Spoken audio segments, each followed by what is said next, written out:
Hello and welcome to my channel. Let's talk about Halloween. Are you scared of ghosts? Do they really exist?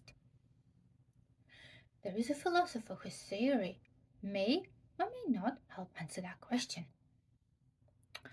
Or shall we say, there is a philosopher whose theory may help us progress with our understanding of this issue. I'll tell you all about it, but before I do that, we'll consider Halloween from a philosophical perspective. Let's be philosophical about Halloween. When I say this, I don't mean let's be calm and sober in the face of a scary mask or a gory costume. I mean something else. So when I say let's be philosophical about Halloween, what I mean is that I invite you to have a philosophical conversation about Halloween. In other words, together we will seek to uncover principles and structures that underpin Halloween as a social reality. These principles and structures are not visible to the naked eye. We will unearth what is hidden by using philosophical analysis. A significant element of freedom, I'd say. Freedom to choose what to do is what makes Halloween particularly attractive. On the last night of October, we can enjoy scary fun. We can do things which would be strange and inappropriate at any other time. We also have a choice. We can take part in the celebrations or not to take part. There is no expectation for anyone to join in. By comparison, think of skipping a family anniversary. If you skip a family anniversary, someone in your family will get upset and you will feel guilty. But if you don't decorate or dress up on Halloween, you won't disappoint anyone because no one expects anything from you. Also, you choose how far you will go. You can join in but not dress up. You can wear a cute costume. Or you can dress up as a Chucky, Freddy Krueger, or Screamface. Now, let's think about this for a moment. No one expects anything from you. You can be Freddy Krueger if you like. And this means that on Halloween, there is no you and me in the usual sense. When you wear a Halloween costume, you take a vacation from being your regular self. You suspend being the recognizable self, which has its obligations and responsibilities. And for a brief time, you take time out of time and become someone else. You take on a different identity. No one can expect your regular self to celebrate Halloween because your regular self does not. If you celebrate Halloween and dress up, it's not you anymore. You, the regular you, are on vacation. And what other people see is someone else. Clown, a vampire, a witch. So, do you agree with this statement?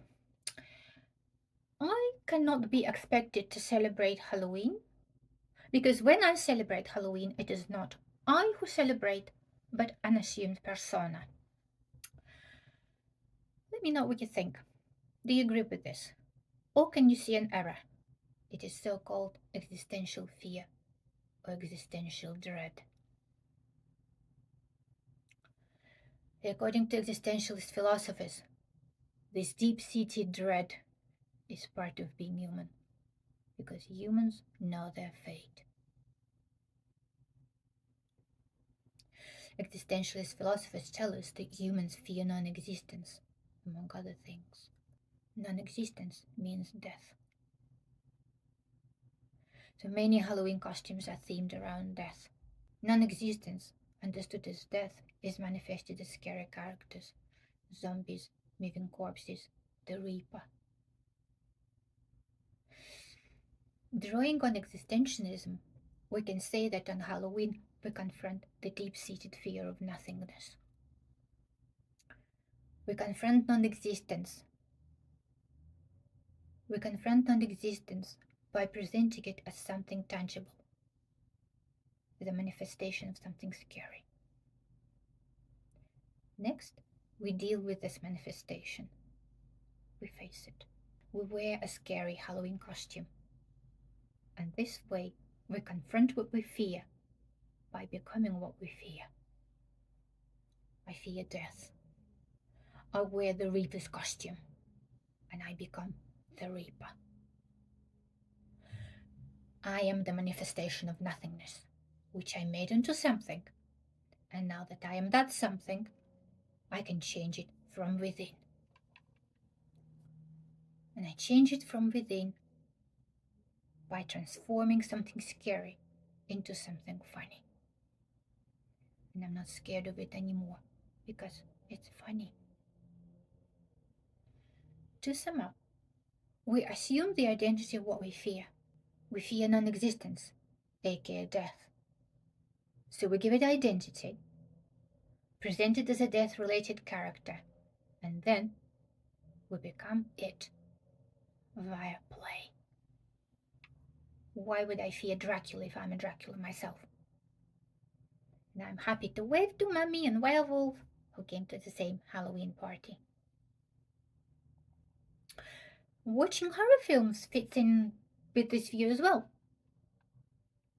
If someone enjoys horror films, this does not mean that they are cruel or enjoy watching others suffer. Speaking from the existentialist perspective, film watchers confront their fears by observing horror on screen. By watching violence on screen, the viewers deal with the fear of violence in a safe mode, without themselves or anyone else suffering from this violence. In a horror film, there is violence, but no victim.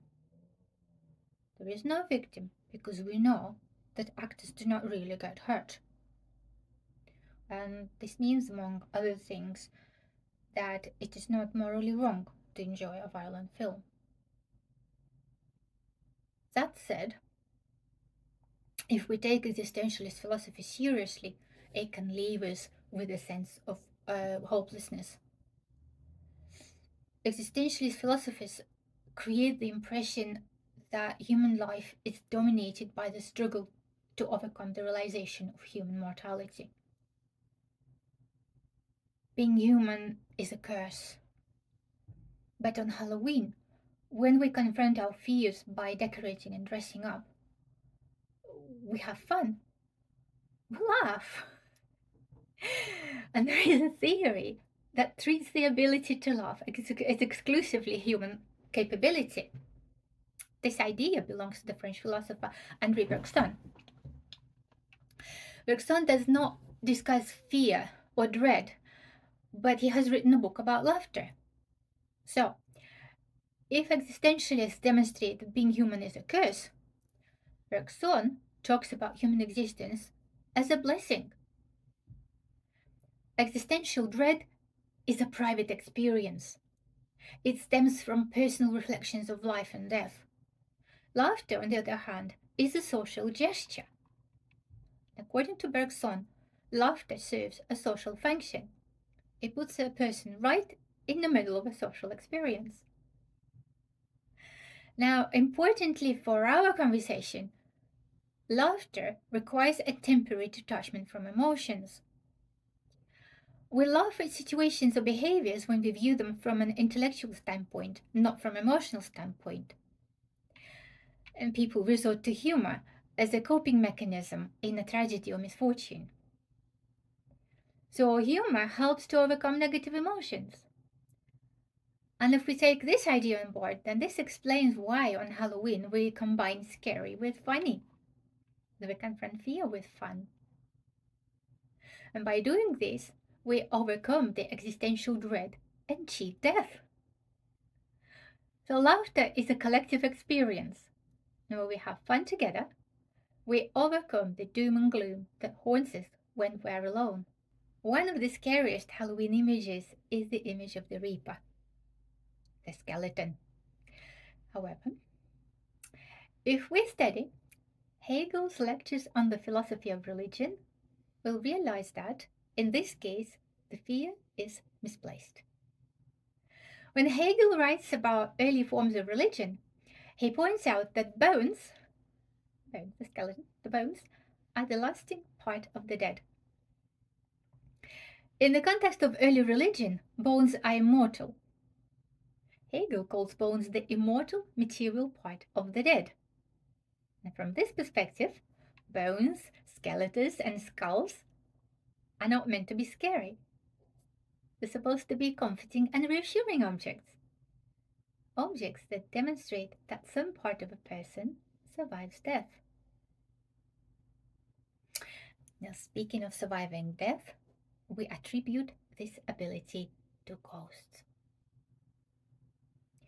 The philosopher whose theory may help us understand the nature of ghosts is Evald Ilyenkov.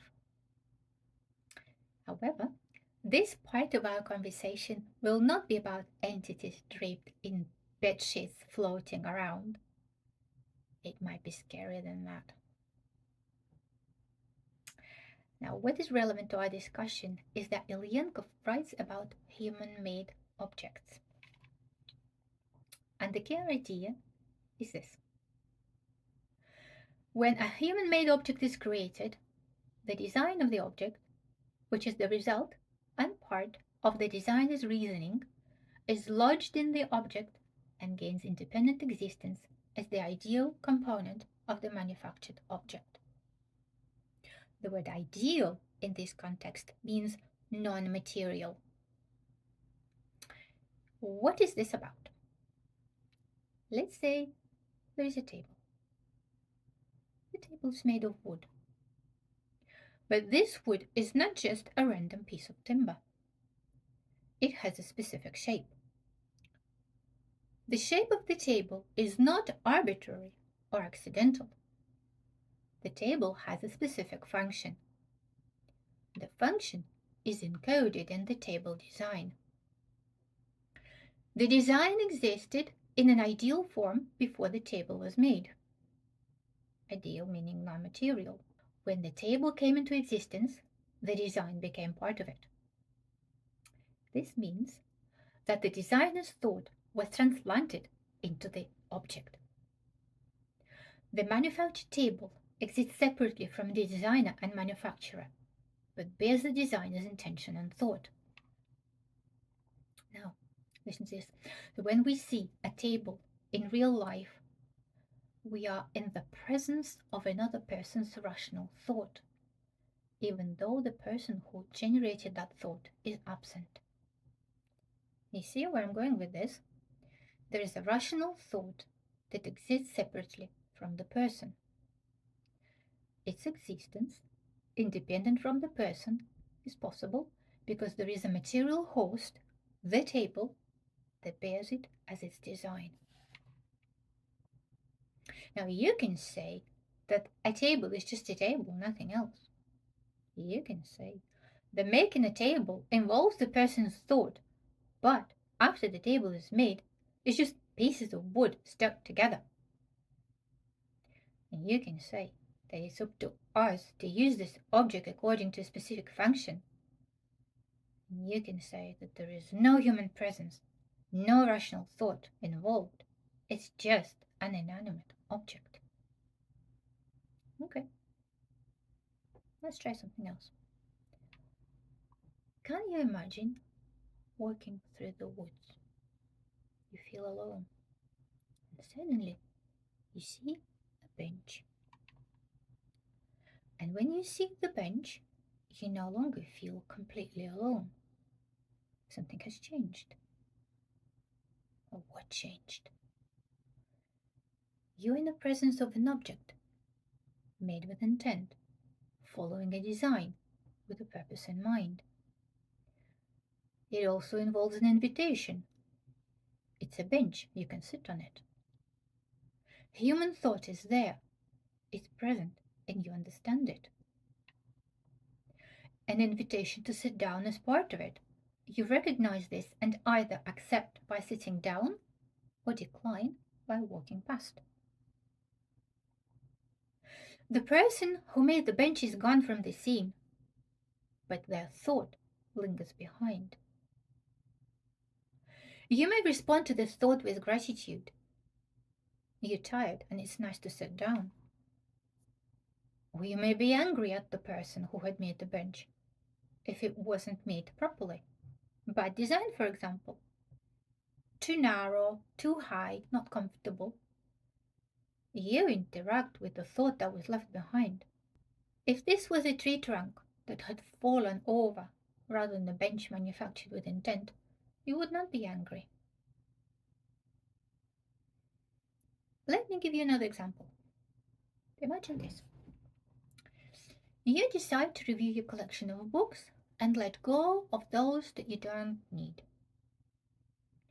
As you get your books out one by one, you find the book that you forgot you had.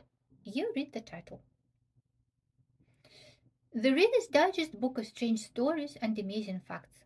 Stories that are bizarre, unusual, odd, astonishing, incredible, but true. If you saw this book for sale in a charity shop, you would not buy it. You don't need this book.